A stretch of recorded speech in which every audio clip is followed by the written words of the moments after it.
Hey, good morning, good afternoon. Scott Luton, Greg White with you here on the Supply Chain Buzz, Supply Chain Now. Welcome to today's live stream. Greg, good afternoon. How are you?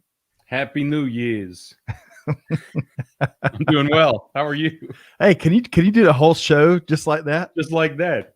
I don't know. It'd probably offend people in New York or Philly or whatever accent that actually is. Yeah, whatever. Yeah, accent that was. That's funny. Well, hey, happy New Year, everybody. We're finally into 2021. Hopefully, your holiday season and your New Year's weekend went well, better than some at least. But we got a great show lined up here today. We've got the Supply Chain Buzz, where we tackle some of the headlines not to be missed across global supply chain. We're going to be tackling some of the leading stories. And Greg, it is the Showtime at the Apollo edition of the Buzz, right? Yes, it is. The man of the hour, the tower of power, too sweet to be sour. I didn't see that coming, Greg. You got to warn me on those things. Hey, sorry, it just came to me. We have got Nurfad Nadarevic with us here today, who is VP of Sales with Mytruckr.com. Hey, if you've been watching our live streams, you know he always brings it, and he always brings a great sense of humor. Yeah. So stay tuned for a great appearance here in about 25 minutes or so. Looking forward to that, Greg. Oh, yeah. And I mean, if you're on LinkedIn, you can always hear about all kinds of things, especially some of the comic irony of dealing with freight on a day-to-day basis. I just love the way he presents that. Well, what was funny, and we're going to say hello to a few folks here momentarily, but what was funny, right as we were about to go live, I asked him if he brought his routine today, and he said, yeah, absolutely. Don't worry, though. It's all family friendly. So. Yes. We'll soon find out. That's right. All right. Let's say hello to a few folks. We've got some of our favorite friends tuned in with us here. Sophia is with us. Happy New Year. Happy first Monday of 2021. Wow.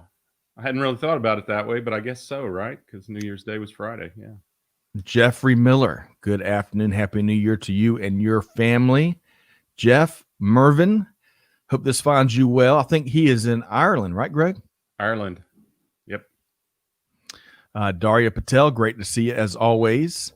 Upwards and onwards in 2021. I'm with you there, Daria. Great to have you here. Mm-hmm. Mike Avra, hope this finds you well. I am missing my weekly Wall Street Journal or industry news from you, Mike. So I'll be looking for that today. Let's see I keep here. Encouraging him to put that out and his analysis on LinkedIn. Which I don't know. Maybe you can't always see all the people in your feed. Man, his analysis on that is fantastic. Spot on. We'll have to join him for an appearance on the Buzz. Peter, let's kick it off. 2021, here we come. Cheers all. Best success for the coming year.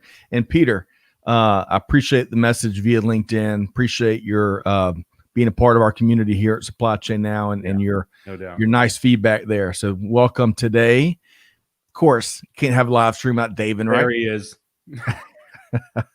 It's live now. It is live. Alejandra, great to have you here with us. Udell, good afternoon, Udell. Love to know where you are tuned in from there on LinkedIn.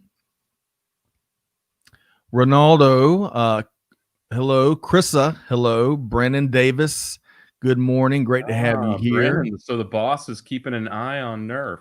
That's good. We'll make sure he stays in line, Brennan. That's right. Gary Smith, hello, Gary. Good morning to you. Great to have you here as always. All right. So I know we didn't get everybody. We're going to try to make sure you're represented throughout the live stream. So y'all keep the comments coming, especially on these stories that we are going to be tackling. And of course, our guest, Nurfad, which will be joining us live about 12:30 or so. All right, Greg, you ready to get to work? Let's do this. All right. So up first, Greg, you're going to give us an update on the noble mission as the vaccine distribution continues, right? Just a ton of fascinating numbers on this thing. First of all, I don't know if everyone else feels as relieved by this Monday. Now that Sophia has pointed it out, feels as relieved by this Monday, but this somehow feels like a better Monday than maybe the last 52 Mondays we've gone through. So yeah, let's talk about some of the numbers, not solely coronavirus, but just for perspective, let me start with their 7.8 billion. That's the number of people in the world. 15.6 billion is the number of doses required to inoculate the globe with 2-dose vaccines. Now, it's not certain that all vaccines will be 2-dose, but a lot of them are right now. The most prominent ones, at least in the States, are. So 1 million is the number of vaccines that a Boeing 777-200 can carry, which means it is 16,000 flights required to deliver all necessary vaccines, assuming that they do come by air. Not all will in the States. In some states where they're being, or in some countries where they're being produced inside the country, that's not going to be necessary, but that's an interesting number. And 24,000 pounds, this will be true, at least in the States, 24,000 pounds per day of dry ice being produced to keep vaccines cool. Wow. 30 countries so far have administered doses. 12.3 doses globally have been administered.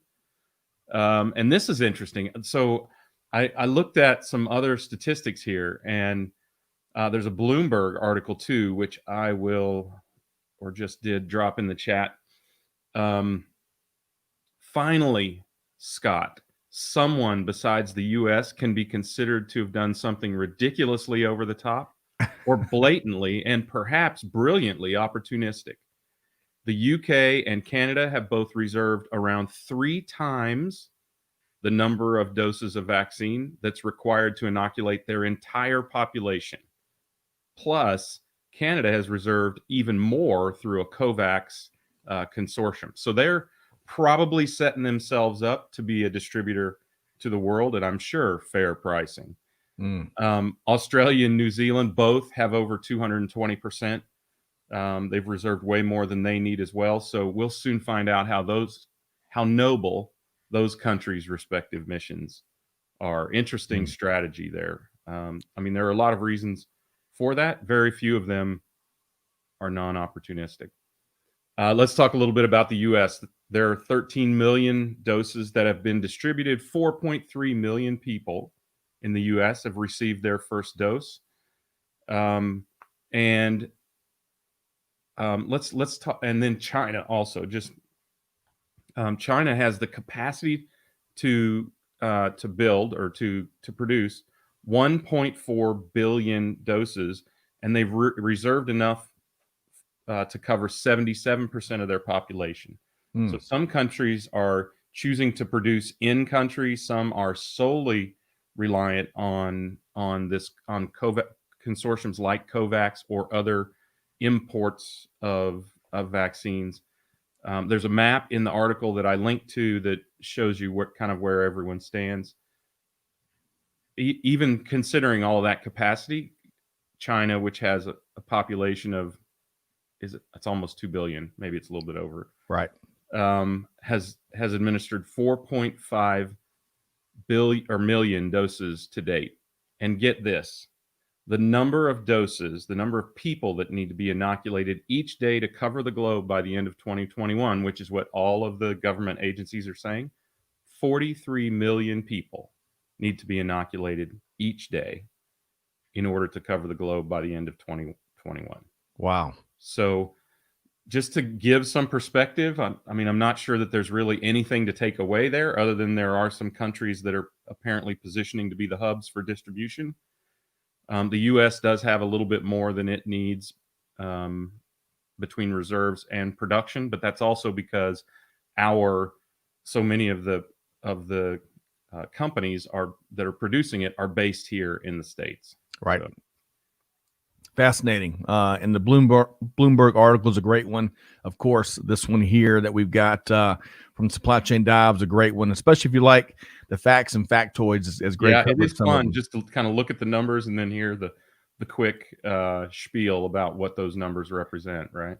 Agreed. So let's get a couple of comments here, Greg, on that. Let's see here. First one, Mike Aver says vaccines and at-home deliveries of fresh food has dry ice at a premium right now. That's a great point. That certainly is part of the market for that. Let's see here. David says $1 million a dose for you, Greg White. That sounds low, David. It sounds really low. Tom Rafter, good morning. Yeah, we've had a challenge with my wired Ethernet here today. So I hope to be back the next buzz in full HD 5,000 PI pixels. So, but Tom, hope this finds you well. Nurfad, I'm here to watch today's guest. Heard he talks too much. Not at all. Hey, Nurfad, looking forward to your comments here momentarily. AA's back with us there in the air capital of the world. Greg? Yeah. Happy New Year.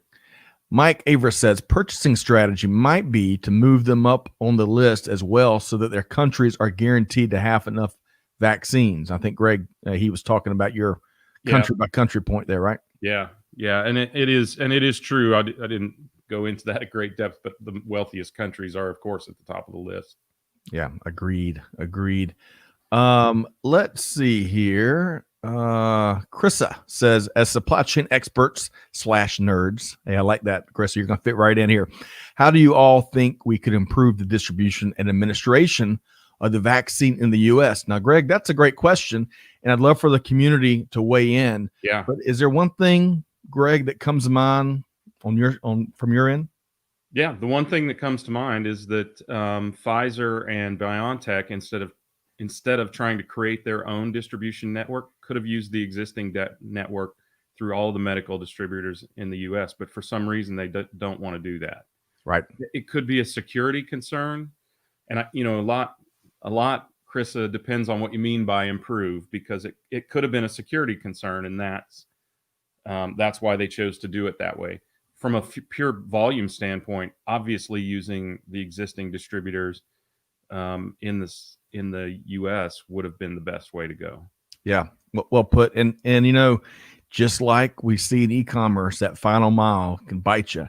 And if I've got any concern thus far early on, is that all the states and locales are going to have different approaches there, and because there's not one single sole strategy. So yeah, it'd be really interesting to see how that plays out. But yeah, I mean, that's a really good point, Scott, because I think, again, I want to remind people around the world that the United States is United States. It's basically 50 countries with an army and a bank over the top of it, right?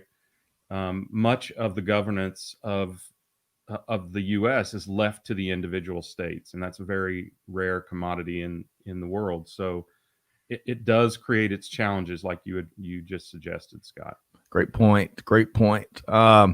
Let's see here. Sophia says the last will be the first. Hashtag vaccination hope. Great point there. I think at least in the States, it's happening that way to some extent. Obviously, they're getting essential workers, but also people who are in, old folks' homes, whatever you want to call it, care facilities, right? Yes. So it's funny because I'm frequently asked the question, will you take the vaccine? I'm like, I got a long time to decide that. Yeah, probably, of course, right? But I'm not. It's not even going to be offered right until probably the last quarter of this year at best. Right. Yeah, good point. I think this is Rhonda and Clay and Amanda. Y'all double check me here, but she says, thanks for the vaccines update. Some issue with cold storage here in Arizona, and that probably is probably not going to be. We're going to probably see a good bit of that in the months to come. Yeah. Let's see here. That's the wrong state to have issues with cold storage. That's right. Fatima says, Happy New Year, everyone. Hope this year supply chain will flourish. I like that word, flourish, for a variety of reasons, Greg. But Fatima, well said, and hope this finds you well. And then one final, David says, put the vaccine and distribute through pharmacies. Everyone can give it to themselves. I like Even if we just distribute it to doctors, it's not that the network doesn't exist out there. The issue is getting the states in the middle of it. Again, I think that goes to having the states run distribution, goes to fairness, right? It goes to security, and obviously control. Right. So, but yeah, I think I mean, look, we distribute the flu vaccine, which, by the way, we haven't had a single case of in the States, apparently. But we issue the flu vaccine every year in mass to millions, tens and hundreds of millions of people every year in the States. And it hasn't required this ever. Right. So the infrastructure exists. I think people need to understand, and they need to understand this globally. Right. The government will get involved and muck up the works to some extent, but as long as their purpose is security and fairness, I think it's a worthwhile cause. I'm with you. And I like Tom's idea because it kind of goes back to your point you're making, Greg. I mean, we do this already. This vaccine happens before, the pandemic, COVID-19. Let's tap into this extra capacity because it's not, no offense to any of our healthcare professionals and experts, but it's not like putting folks on the moon. It's giving a shot, right? And just making sure we protect it and it's at the right temperature and some of those concerns. But Tom, I like your point here. Allow vets to also give vaccinations. They vaccinate multiple animals. But we're not going to overrun the capacity of healthcare professionals, right? Right. I mean, you can see that by the numbers already. I mean, the U.S. has only vaccinated about 4.3 million people so far. That's not the issue. The issue is not the ability to administer the vaccine. The issue is getting it to people so it can be administered. Good point. So I'm looking out my window here. So I've got several bird feeders. And I got a couple new ones over the holidays, and I got one right. Cam. You need a second cam that we could just have running all the time. Bird cam. Bird cam on the bus. Well, that would sap even more bandwidth from you. I know. What can we do? But I've got one now, a new one, right on the window, right, so I can get some up close shots. And I've been watching these squirrels try to figure this out all morning, and they will, and inevitably. But it's the simple things in life, right? I want to point out one other person before we get to the second story here. Bob is with us, and Bob, I think your last name's pronounced Aki, I believe, and please let me know if I'm butchering that. But I'm gonna point Bob out, and hopefully I'm catching up with him on Wednesday afternoon. But he is a U.S. Navy vet and a supply chain practitioner as well, and he's looking for his next opportunity. And I would love, if you're hiring out there in our community, I think he's in the Pennsylvania area, and you're looking for talent, and especially if you know and appreciate what veterans bring to the table, hey, reach out to Bob. He's good people. And Bob, Happy New Year. And I know your next opportunity is right around the corner. So we'll talk to you on Wednesday. All right. So Greg, let's move into the next story here. And I might surprise myself because I'm not sure exactly what we're talking about. Which one you put second? Right. All right. So we're getting closer and closer, and talk about some free ups and capacity on a number of different levels. Now, before we talk about this, let's make sure, look, drone delivery has already been taking place, right? UPS and Amazon has been experimenting for quite some time. They're making medical deliveries in North Carolina that we're aware of, but we're getting closer and closer to more widespread mass adoption, which is going to be really exciting. So we all knew, Greg, that we have to have plenty of regulation, right, whether we like it or not, for mass drone delivery to happen. Because if you think about it, just like we've got this built up aviation infrastructure, from flight controllers down through the airports and all this triangulation has got to take place. Mm-hmm. Well, we've got to build the drone, the mass drone operation into that existing infrastructure. So the FAA, the Federal Aviation Administration here in the States, issued new rules last week that addresses drone operation for what they call any unmanned aircraft that weighs more than 0.55 pounds. So most of them, especially any not every drone. Yeah. Right. If it delivers packages, this regulation more than likely is going to impact you. But new regulations address things such as automated identification requirements through a new system called Remote ID, which I believe, correct me if I'm wrong, but I believe is U.S. federal government run. Safety issues such as anti-collision lighting, of course, but no exposed rotating parts is part of the regulation, which I found unlike this one in the picture. That's right. That's good. That's a good call out, Greg. But that was, and this is by the way, everybody, this comes to us via an article on CNET. And let's see, licensing for the operators. Think about all the operators. So the licensing requirement. So it's good news. We're getting closer and closer. We knew we had to have this regulation, and so there's a plan that is going to be the standard. But Greg, I think, whatever it takes to get this thing off the ground, no pun intended, because I mean, think about all the different ways this is going to free up capacity, healthcare, e-commerce, you name it, right? I think so. I mean, I'm honestly, everybody thinks I'm a futurist or whatever, but I really struggle to see the future with drones and how you create scalability there, because I imagine, I think about just my neighborhood. There's only 50 houses or so in my neighborhood, and the number of stops that occur every day between the post office and UPS and FedEx and DHL and whomever else. DoorDash now delivers for Walmart, right? So I think about all of that and how you're going to coordinate that so that there aren't just drones buzzing all over your neighborhood all the time. I just imagine that. And, it's just one of those things that I'm struggling to get my head around. But I think if ultimately it becomes economically feasible and it becomes, environmentally sustainable, mm-hmm. I'm of course all for it, right? Except for the fact that I just somehow this is the thing I have trouble getting over. One of those things dropping out of the sky or them crashing into one another over you, right?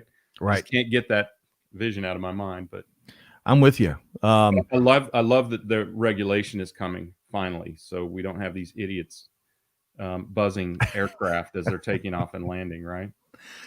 Brenda agrees with you as well. Air travel and space for drones is going to be nuts. Brenda agreed, especially when you really, go full bore. Once, all the regulations are done, everybody's clear and got their licenses. Right. Yeah. Right. And I was going to ask, so BKC via YouTube, if it falls on my house, I'm keeping it. That would be interesting. That'd be hard if it's registered, B. So let's see here. This may be Rhonda, Clay, and Amanda. Y'all confirm. Skynet. Bob said Skynet. Here, I'll share that one first. Yeah, Bob, great point. That's what's coming. Maybe I hope not. Yep. But, let's see. It's too expensive to have every company managing their own fleet of drones. It may be a great service, as in DAS, drones as a service. Well, we should ask Nurfad about that, because it's another one of those things that could be brokered or freight forwarded or whatever, right? It's just another vehicle if you think about it. It's really small trailer, right? Or ship. So we got to move to the next story, but I got to share Tom's comment here. And we already addressed why Greg has a big chain over his left shoulder. That's my supply chain, Tom. Oh boy, the squirrels are at it again. All right, so let's. I'm taking it down. Nobody gets it. I'm almost embarrassed about what people probably think that's for. Well, about it. Chris Barnes isn't with us here today, and hopefully he doesn't mind. We pick on him a little bit. So Chris had a green screen on one of our team calls, and for some reason, all we could see is the ring around his shirt, and it looked like he was wearing a choker. And it was so funny. We had such a good time with that. He's a good sport, so he was having a good time. I'll tell you, green screens and whatnot in this age are funny. It's funny to watch people kind of disappear into them and out of them. And agreed. Years. So Peter, thank you. That last comment was on DOS was Tim Bushway. So Tim, I apologize. Sometimes when LinkedIn users comment, we're not able to connect them with a profile. So Tim, great point, and Peter, appreciate the correction. All right, so let's keep driving here. Let's see here. We have got up next. We're going to be talking about what I find to be a pretty interesting story in automotive. Big changes in the works in Japan. So last week, so of course, automotive goes without saying, it's huge in Japan. The country's been in the top 3 for automotive manufacturing since the 60s. Home to companies, of course, Honda, Toyota, Nissan. Subaru is a Japanese company. I did not realize that. I'm embarrassed to say, I thought Subaru was connected to New Zealand or Australia. It might have been some of the marketing. But Subaru, home to Japan as well. The Japanese government, led by Prime Minister Suga, has announced plans to eliminate gas-powered vehicles in the next 15 years. The prime minister, who came into office in September 2020, has made green investment and growth a top priority, which is pretty neat. Japan is looking to also ramp up its efforts at eliminating carbon emissions as part of this, of course. It's also created, Greg, a 2 trillion yen fund that will be used to encourage corporate investment in green technology. Wow. 2 trillion. I meant to convert that before we went live, so I'm not sure what that conversion rate is, but it's probably a bunch. Safe to say. And then finally, on a neat little personal note, I love getting the backstory on some of these leaders and these big initiatives. So Prime Minister Suga was born to strawberry farmers, and he has got manufacturing experience. He worked in a cardboard factory in Tokyo part of the time to pay his college tuition. So I think that's all the making for a very successful politician and leader. We'll see. Yeah. So, I think interesting that we finally have one that knows anything about supply chain, right? Yeah, agreed. Sylvia, going back to Subaru, there's some Subaru comments here. My second car was a black 2-door Subaru. Awesome cars, built in Indiana. Jacob says Subaru's Japanese have the full history for anyone who wants to know. Thanks, Jacob. We might take you up on that. Mervin says Toyota is going over and beyond with this too. Let's see here. Is it the Mirai? Is that a model? Maybe a Toyota model, and other variants are good examples. Let's see here. Tom says many countries have set an aim of 2030, including Ireland. So Mervin, you have to check out that, to outlaw the sale of new internal combustion engine vehicles. So maybe Japan's just getting with the movement, maybe, as Tom suggests. But are they trying to eliminate them? Maybe I am over reading too much into that. I thought they meant like eliminate them. Yeah. Do you know if they meant to be rid of them completely in their country? In Japan. Yeah, that's how the news broke. So that would be really interesting there. Let's see here. Mike. Go. Right. Mike says ocean vessels are square in the sights for carbon reduction, as well as they account worldwide for a significant portion of carbon emissions. Great point there. I talked to a company, and I think I'm talking to them again in the next few weeks, that has a really cool solution for diesel and whatever you call that sludge that ocean vessels run on. That could be really, really impactful there. Right. So, called bunker, right? If I'm not mistaken. I've been corrected before, but I didn't internalize it. So I'm sure someone out there knows. Yes. I am sure. We're going to get corrected here in just a second here. Let's give a shout out to Avinash. He wants to work out in, let's see, a purchase supply chain department role. He's from India. So if anyone can help him, hey, give Avinash a connection and reach out to him if you're hiring. Okay. So one more point here from Tom. No, the rules are about stopping the sale of new vehicles, not eliminating old internal combustion emissions of vehicles. That's a great point, Tom. I apologize if read the article, Greg, is what he's saying. Yes. And Demo, good morning, Demo. Bunker. Yes, bunker. Yeah. Okay, I thought so, but Demo, I hope this finds you well. All right, so let's move right along to our next story here, Greg. This is a really interesting one for us that really hit home. Yeah, for me at least. So, and folks, we're going to be bringing Nurfad in the stream here just momentarily. So, looking forward to that. Stick with us here. So, final story, we're talking about the she session, as some folks are referring to it. So, ABC News Radio recently reported on how the pandemic lockdowns has created an especially challenging situation for women, especially working moms. In fact, some economic analysts have been referring to the situation as the she session instead of recession. So according to the report, Greg, get a load of these numbers here. In November 2020 alone, 10,000 women ages 20 and over have left the labor force. That figure is on top of 2 million women who have left the labor force since February of 2020. In fact, 54% of overall net job losses since February have hit women, according to figures from the National Women's Law Center. Some experts point out that many of the jobs lost are as part of the Great Recession, 10, let's see, I guess the Great Recession now has been about 12, 13 years ago. Many experts point out that a lot of those jobs came back, right? But many are worried that lost jobs as part of this lockdown recession may be permanent losses. And this article goes deep, and y'all should check it out. But one more point here, we can't do it justice. Roles and responsibilities in households, as research and as the article pointed out, play a factor as well. Many of the new tasks that are part of the pandemic environment, such as homeschooling, have been led by women and mothers. Makes a lot of sense. And we can certainly relate here in the Luton household. I'm very thankful that Amanda, with our 3 kids here at home that have been out of school since the last summer, she's led all that. And as y'all might, if you maybe you can empathize with me if you are going through it as well, but different teachers, different technology platforms, different subjects. I mean, the typical challenges of a distance learning anyway, not in the social interaction, all that stuff, right? And she's tackled it. So this really hit home for us. So according to the U.S. Bureau of Labor Statistics, from February to November 2020, men with children saw their employment rate fall by 3.1%. Women with children employment rate fell by almost double that, 5.8%.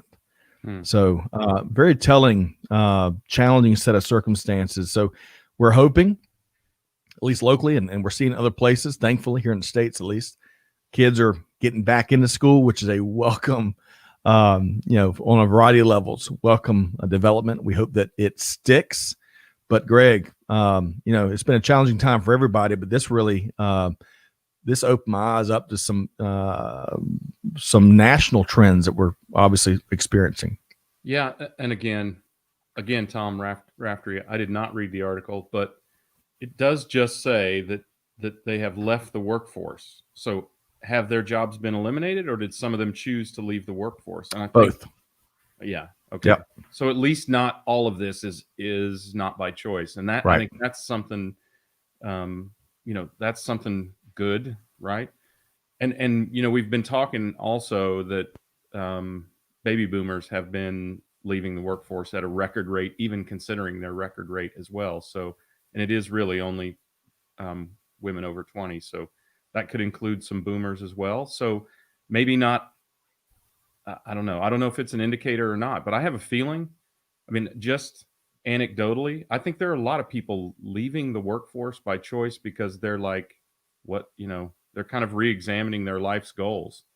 Right. So, it might be that there's some of that. It could be something to worry about. It may not be. I hope it's not. But look, as the economy comes back, we know that women are going to be over half the workforce. Right. And that's a great point. Because the article, I couldn't get to it all today, but as Amanda points out, the article finished up with some good news. So Amanda says homeschooling since March. See there, that's how much I'm out of it. It wasn't just since the summer. It was since, of course, last March. Yeah. Hoping to go back in person this week, not holding her breath. Amanda's overwhelmingly grateful that she's been able to work from home. And that's, there was 4 pieces of good news that article wrapped with. One of them is how the remote work is evidently here to stay, which is a great development for a variety of reasons.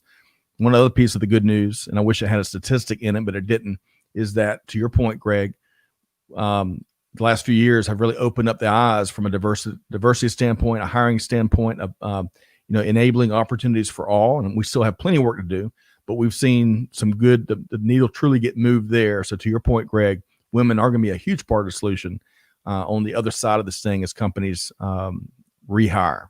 Yeah. All right. Very interesting numbers there. So women in my family have remained employed. So let's work towards that for everybody, right? Amen. And Sophia, great call out there. She's dropping in the McKinsey study on diversity and inclusion, especially women in the workplace. So y'all check that out. Hey, I appreciate this comment here. Ramandeep, my first Supply Chain Now live session ever. I'm impressed with the depth of knowledge the speakers have to share. Glad to start the year with you folks. And that makes my day. Welcome aboard. Yeah, thank you. Thanks so much for joining us here via LinkedIn, Ramandeep. All right, so let's do this. We've got a great guest here today. I want to bring in Nurfad Nadarevic, VP of Sales with Mytruckr.com.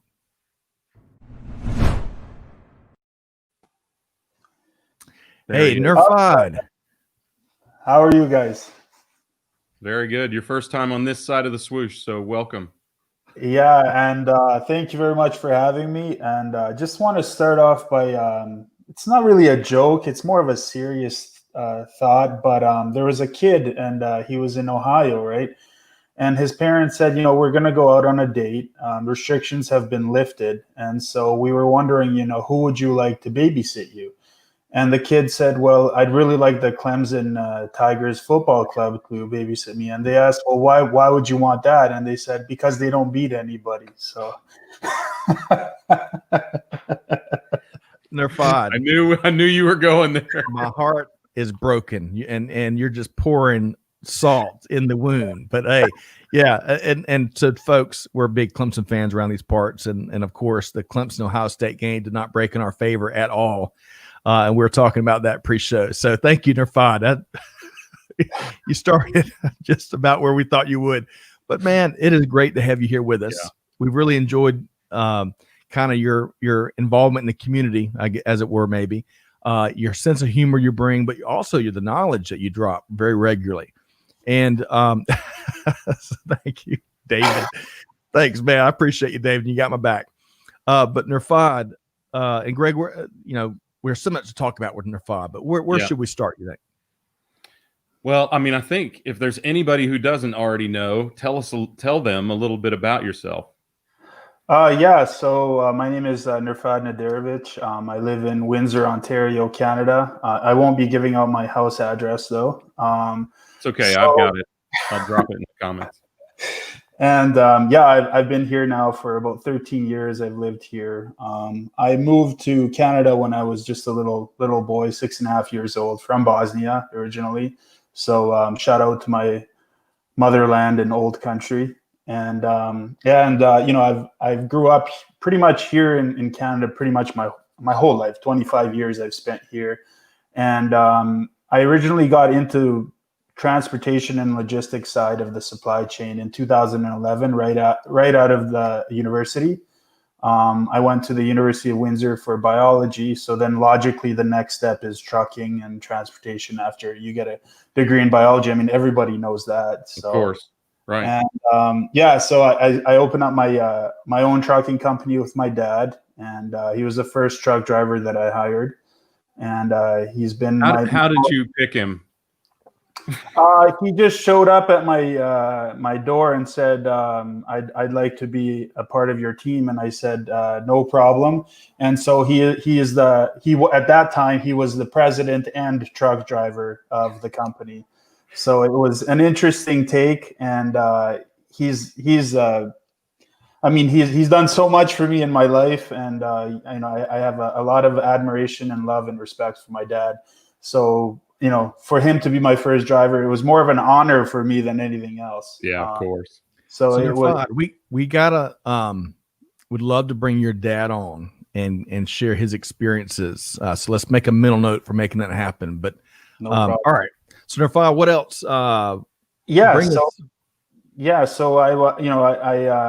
We've had a good run at it. 2020 brought a lot of downfall for us because we're a smaller trucking company. We don't have the huge, massive contracts with anybody. So our things are very relationship based. So coronavirus brought us down a bit in terms of the trucking side of things, but we are still hanging in there, and things are still firing and on all cylinders, but it's not as it was prior to the pandemic starting. In addition to that, about 7 months ago or so, I got an invitation from a gentleman named Brennan Davis, who's the founder of Mytruckr. And we were just having a casual conversation about logistics, transportation in general. And he wanted to make a splash in Canada, particularly, to change the way logistics, freight transportation works in Canada. He wanted to give more control to drivers, to smaller trucking companies. He wanted a more transparent transaction between shippers and carriers directly instead of going through third, fourth, fifth, sixth, seventh parties. And so he wanted to change that, the way it works, because he came also from the logistics industry, transportation industry in Canada, just like myself. And so we shared that together, and he said, hey, well, why don't you join the team? And so I joined, and we have had a tremendous 7 months building a platform that's definitely going to be something that'll be efficient in the way transportation works up here, north of the border. And eventually, of course, aspirations to come down there to the south side, to the USA. We're going to be bringing technology to automate and reduce time spent booking loads. It's going to empower shippers with control and transparency. It's going to bring access to more carriers for these shippers to choose, to select from. And we're also working on, of course, route optimization into our own network. So, as things stand right now in Canada, 1 out of every 4 trucks drives empty, either after delivery or before delivery. Wow. And that's a lot of fuel wasted. I mean, we're talking 25%. 25% of the trucks that you see on the road empty. That's on the low side of things. That's on the low side of things. Now, when you look at it on a North American perspective, that's probably 40% time spent driving empty. And so we have the idea to change that. We have the platform that we're building to change that. Now it's a matter of time to get to these shippers, to explain to them what we have going on, how we can implement that into their supply chain, and how they could save money from January to December, and not just during one part of the one season or something like that. Right. So that's really what we're trying to do, what we're trying to resolve, and also give more power to the trucking companies. Give them a little bit a chance to book their freight, and not having to have huge sales force in the back office to get them these shipments.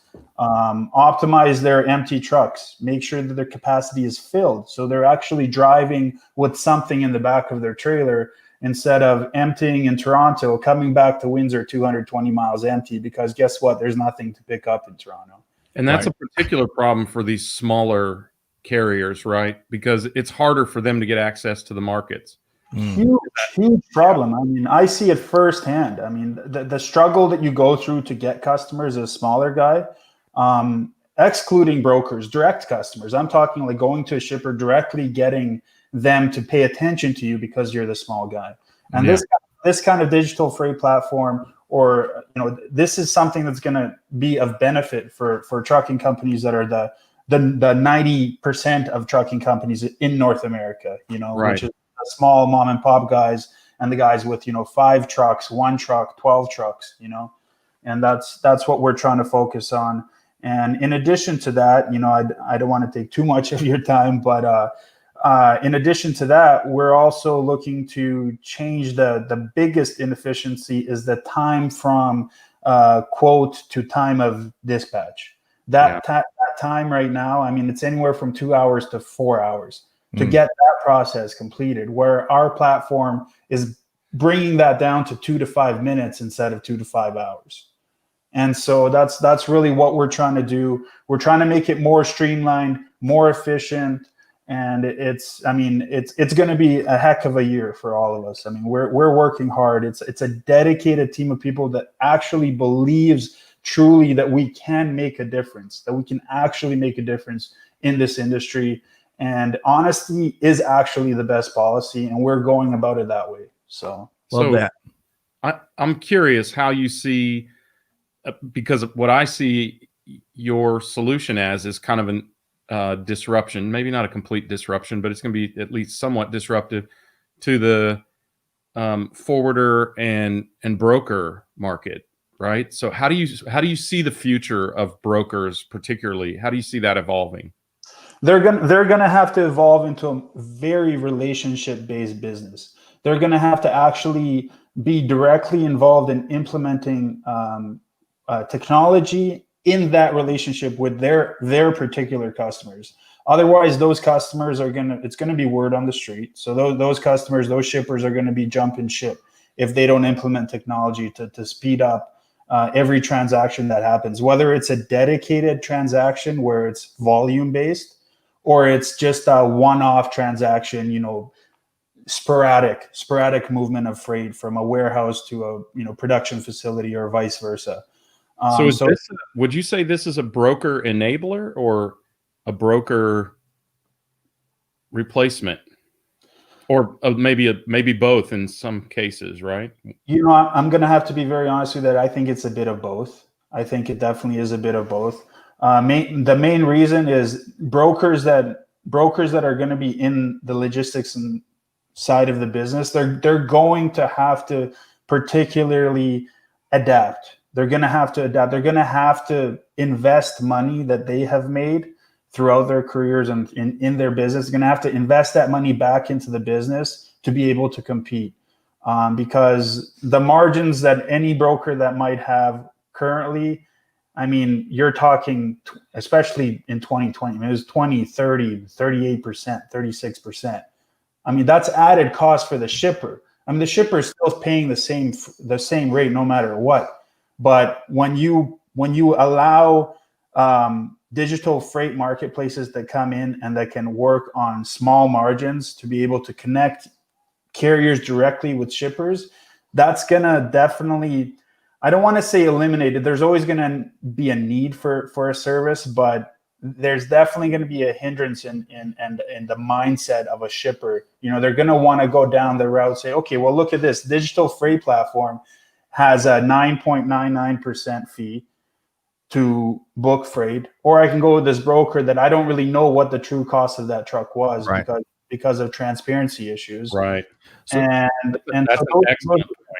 Yeah, those are things that really are going to be something that's going to be need to be considered by brokers if they want to be sticking in the game and staying in the game for the long run. And it's not an easy fix. I mean, this stuff takes time. Everything takes time.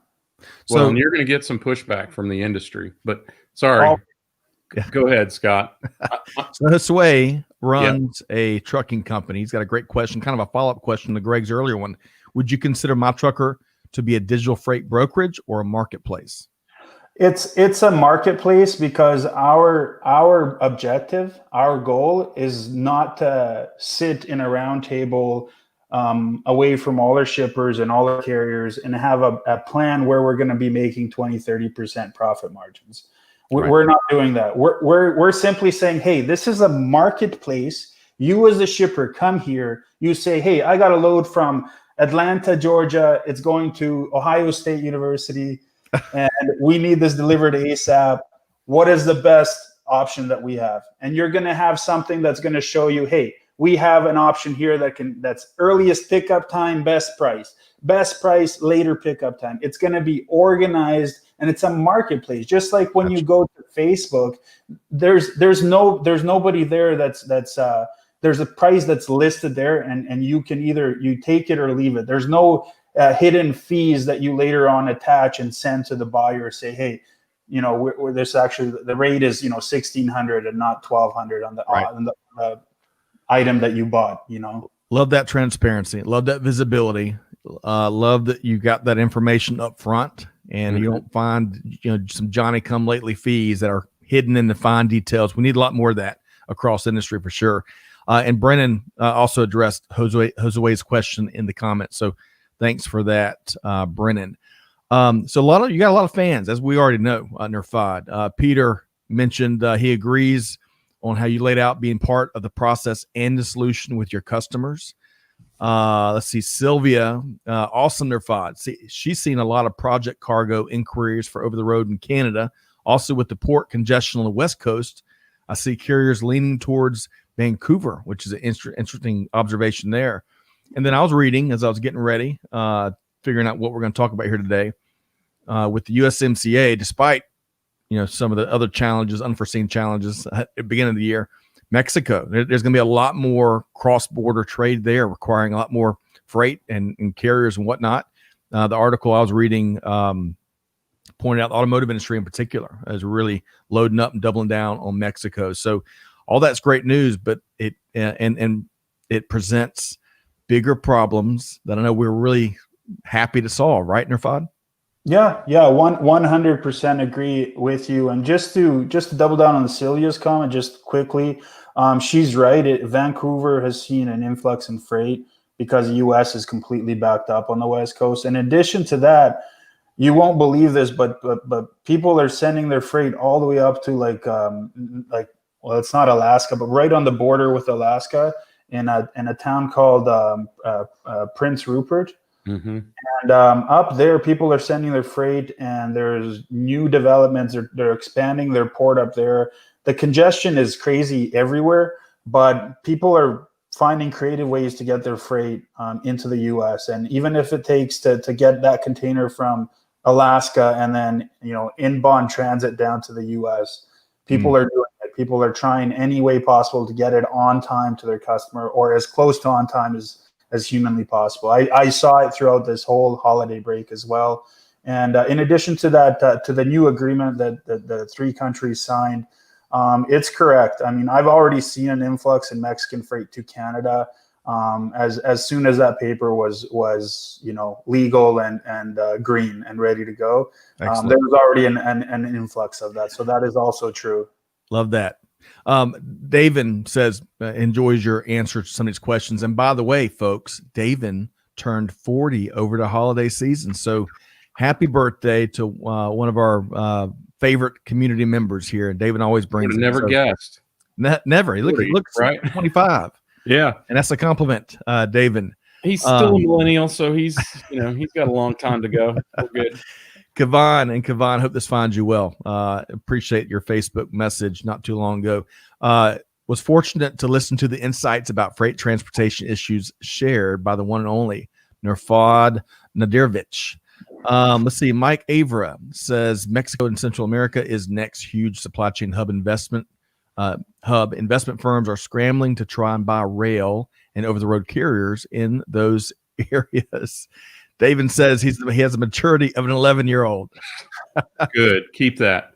Growing older, but not up. That's right. I'm going to, we were going to talk about a couple other news issues, but given the time here, I'm going to pose Fatima's question to you, Nurfad. Fatima asks, so would all shippers and truckers need to be digital to become part of your platform, or may it be an open business system? Any comments there, Nurfad? Yeah, so I mean, essentially, we're offering a place where you go, you open a browser, you type in. I mean, I'm trying to be as simple as possible. You type in mytruckr.com, you register, you post your freight, and there's something I want to mention. It's moving forward in this decade. Yes, digital freight platforms, freight technology. It's going to be a big deal. It's going to change the way things work. But there's three key points that all people involved in the transaction have to be aware of. There's reliability of the data that's collected. There's the automation part. Automating things will be a part of implementing a more streamlined, more lean supply chain. We keep going back to lean. In addition to that, the simplicity of the algorithm that governs the data and the automation that happens is what's going to make or break freight tech in the next decade. And I think that so there's something up here in Canada I've noticed is people that work in the shipping offices and the decision makers that are involved in these processes have an older school mentality in the way they process information. So there's always this thing where it's, well, we've always done it this way. The people are afraid of the unknown. People don't know what beauty lies behind that door. So they don't know. They're afraid to open that door because they might think, oh, if I open this door, maybe there's a monster that's going to eat me in a sense, right? So they're afraid to take that step forward into that new decade, that new generation of freight transportation. And shippers and carriers, they have to adapt just like brokers have to adapt. And we adapt along with them. But that open channel of communication between all parties involved is the most important part. So everything is open. Everything is open. You know how much the shipper's paying. You know how much the carrier's getting paid. You know what our fee is to move, what our transactional fee is. There's no hidden cost. You know us from day one that you move a load with us to day 7,522. So I'm sorry. I'm getting a lot more jokes than preaching, Nurfad, but I appreciate it. I'm sorry. No, I think it's good because look, we're talking about something that is not often talked about openly, but it is inevitable to happen. It is inevitable that, as I say, efficiency will come to the marketplace, and that efficiency is enabled by the transparency that you're talking about. And it's one of those sometimes unspoken, sometimes only spoken under your breath, but it's one of those things that at least the shippers want. They want to know what the trucker is getting paid. They want to see some transparency, right, as to what the fees are and who's getting paid what, and that will solve a lot of problems, a lot of the things that you talk about, a lot of the things that you post about with people, having ridiculous requests about where their freight is and whether they know where it is and when it's going to be where. That starts with the transaction that they don't trust. They don't trust the transaction because they know that there are things that are being hidden from them. And that distrust translates into not just distrust of the price, but distrust of the process. And ultimately, I think we've all experienced it if we've ever bought anything on Alibaba or something like that, where you're like, I don't know where this is coming from. I don't know how they're shipping it, right? I don't even know if it's going to make it. And that whatever you want to call it, that discomfort causes a lot more discomfort through the entirety of the process. Yeah. So I feel like I've been baptized in the First Church of Freight by Brother Nurfad here today, and I love it. There's kidding aside, you bring a lot of passion and expertise in this, and I love how you demonstrate that here today. It's one of the reasons we want to have you on. Besides our love for you, minus your Buckeye jokes, but Nurfad, a lot of good stuff here today. So much more to talk about. But let's make sure folks know how to connect with you. So what's that? Yeah, so on LinkedIn, you can find me at, of course, just search Nurfad Nadarevic. I think I'm the only Nurfad Nadarevic in all of LinkedIn. I think I accidentally created an account a long time ago that I never ended up using. So that one, you'll see there's no picture there. The other one has a picture. It's a bald guy that looks like Uncle Fester, but a younger version of Uncle Fester. So from the Addams family. So that would be me. So you can definitely connect with me anytime. I reply to every single message that comes in. I even joke around with the Bitcoin guys when they send me messages, and the TradeX, Forex guys. So I do reply to all messages. So if you have any questions for me, concerns, comments, threats, whatever you'd like, feel free to contact me anytime, and I'll reply, as soon as possible. I try my best to be very, very, very attentive to my LinkedIn messages. In addition to that, you can also find me by just emailing me. I don't know if you guys want me to give my email out or not, but it's up to you, my friend. Yeah, so you can email me anytime at Nurf NURF at Mytruckr, and that's MYTRUCKR.com. Any kind of questions you'd like, or if you want to talk freight, whatever the case may be. Feel free to give me a shout. I'm open to anything and everything that's legal and transparent. So you see Clay's quick. He doesn't miss anything. He's like Greg and Amanda. He's got your email in the banner down there. Claudia wants to know if you're open to Bosnian beef recipes. Easiest thing in the world. It's just a matter of finding the right beef. That's all. Well, also to our listeners, if you love talking basketball, Nurfad's your guy. He I think we didn't have enough time on the front end.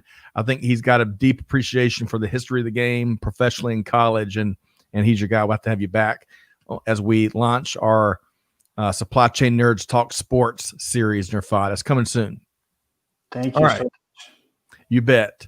Well, thank you. And Greg, we really enjoyed Nurfad. We really enjoyed your interaction kind of in the cheap seats, as Jamin puts it, the comments. And it's great to have you here and connect with you, at least in a digital, personal way, right?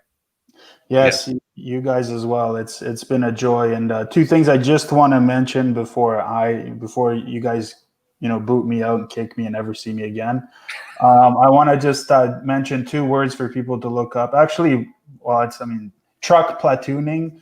It might be a new thing in this decade that we might see. They've already started here at the University of Windsor. Essentially, it's the control of more than one truck in a convoy and moving freight in that sense. So truck platooning, check it out. There's a lot of money being invested in it, and it's a lot of interesting stuff moving forward, how they're doing the research on that. So, just a heads up on that. And also the whole UPS e-bike stuff, it worked well in Hamburg, Germany. So they're trying to make it happen in the US. I know Pittsburgh's doing it. I know Portland's doing it. I know Seattle is putting it in their infrastructure to have e-bike lanes for the delivery, where congestion is big in cities where there's limited parking space, in essence, to limit pollution and help us breathe more cleaner air, that have more negative ions than less. So, which is a good thing. So that's me. That's all I got. Well, hey, a pleasure to connect with you. Thank you so much, Nurfad Nadarevic, VP of Sales with Mytruckr.com. Thanks so much. Cheers, guys. Thank you very much. Bye-bye, guys. All right. Man, a lot of good stuff there with Nurfad, Greg. It was like watching an act. I was afraid if I said anything, I might be considered a heckler. And I know he could thrash me verbally. So, I've actually taken a look at what they're doing at Mytruckr. And I've talked to Brennan and Nerf about it. And I love the principle of it. There is a lot of inefficiency and lack of transparency in the marketplace, and we need to bring that. To me, it's well past its time. And right. And I'm a firm believer that it is because there is so much pushback, mostly for self-serving reasons, to these sorts of technologies and this sort of market transition. But it's inevitable. And as Nerf and the next generation, as the millennials and iGen, as they get more and more into the industry, they're just not going to tolerate the wait. They're not going to tolerate the doubt. They're not going to tolerate the inefficiency in the marketplace, and it's going to happen. So buckle up, brokers. Yeah.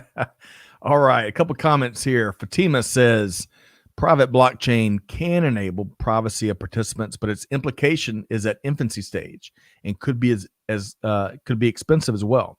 But use of real-time information to reduce costs will be a big achievement. Excellent point there. Yeah. Let's see. Tom says platooning is like drafting and cycling. That's a great analogy there. It's got great potential. Let's see here. Sophia says truck platooning, Nurfad elevating our IQ. There you go. Let's see. Sophia also dropped in. Oh, looks like some information about platooning in the comments. Thank you for that. Tom says electric trucks are the next big thing after platooning and before autonomous trucks. And I have one more comment I was going to share. Let's see. AA says, how is your mini-me with the same hairstyle? Bring him in. I think AA is referring to Nurfad's. I think he's about 8 or 9 months old. I'm not sure if it's a son or daughter, but he had a March addition to the family. So good point there, AA. All right. So Greg, we covered. AA is on top of it, man. I feel like he knows a little bit of everything about all of us, doesn't he? He might be the mayor of the community there in Wichita, Kansas. Greg, let's see here. A couple quick programming notes as we wrap up here. I think we're going to replay your live stream, you and Corinne and Enrique and Kevin L. Jackson. We'll be replaying that very entertaining and uplifting live stream this Thursday on Tequila Sunrise, right? Yeah. We talked a lot about, it was it was New Year's Eve. So we may or may not have cracked open a bottle of tequila, and we may or may not have gotten Corinne to actually take a shot. And if the FCC is watching, then we definitely did not. But yeah, it was a blast. And we talked a lot about how people, in this time, people are thinking a lot about giving, and we wanted to give people some good rules of the road and an easy way to get off the dime and just make giving a really simple and easy thing to do every single day. So if you're in a giving mood, it'll be a great show for you to listen to, or probably watching will be even more entertaining, because I owed Kevin L. Jackson a drink and he collected on the show. Twice. Yeah. Yeah, man, Great. So, Beforehand. you can get Tequila Sunrise, spelled TECH, Tequila Sunrise, wherever you get your podcast from. One clearing repository, which you can certainly find information and subscribe, is supplychainnow.com, where we're working really hard to serve as the voice of supply chain. Also, let's see here. Today, we published a really neat episode on This Week in Business History about Catherine Gibbs and Fred Gregory. Catherine Gibbs, back in the early 20th century, bought a school for secretaries when that role was really transforming. Female entrepreneur in the early 20th century, right? Fought through barriers there. And it became one of the biggest schools in the country for the secretarial role. And then Fred Gregory, You can call me Greg or Gregory, doesn't matter. He was the first African-American to command a spacecraft, pilot a spacecraft, and then command a spacecraft. And he also was a flight controller on the day of the Challenger disaster. So fascinating, full Air Force career, full NASA career, and groundbreaking. And he comes from a family that has given so much, including, I think his uncle is Dr. Charles Drew, who has saved arguably millions of lives with his work during World War II with blood transfusion and blood storage in particular. So a lot of good stuff there. And of course, you can go to supplychainnow.com to find those episodes and a whole lot more. But Greg, before we sign off here, and Gary, I appreciate that. Really enjoyed your episode on This Week in Business History, and we'll have to have you back. I hope you had a great New Year's. Greg, right before we sign off here, as we start the first Monday of 2021, what is on your mind in terms of, from a leadership standpoint, from an entrepreneurial standpoint, from a supply chain standpoint, something you heard here today? What's one thing that folks should really pay attention to?